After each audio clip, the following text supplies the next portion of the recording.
Linear expansivity. The measure of the tendency of a particular material to expand is called its expansivity, e.g. aluminium expands more than iron, thus aluminium has higher expansivity than iron. The knowledge of linear expansivity values is applied in the designing of materials to ensure that they are able to operate well under varying thermal conditions. Ordinary glass expands at a higher rate than Pyrex glass. When hot water is poured into a tumbler made of glass, it breaks, but does break in Pyrex glass. Concrete and steel are reinforced together because they are of the same linear expansivity. Hence cannot crack under varying thermal conditions. The bimetallic strip.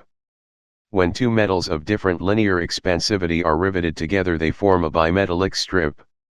Brass and iron are used to make the bimetallic strip. On heating the bimetallic strip, brass expands more than iron.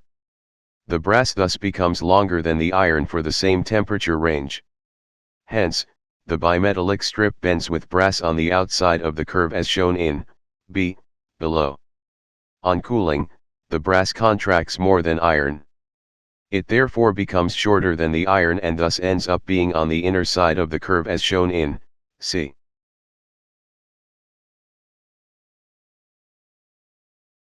Applications of expansion and contraction in solids. A. Railway lines. Gaps are left between the rails. Expansion for the rail is provided by overlapping the plane ends using overlapping joints as shown in the figure below.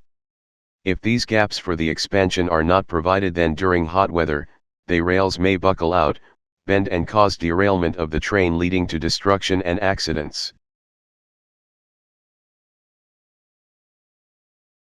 B. Steam pipes. Pipes carrying steam from boilers are fitted with loops or expansion joints to allow pipes to expand and contract easily when steam passes through and when it cools down.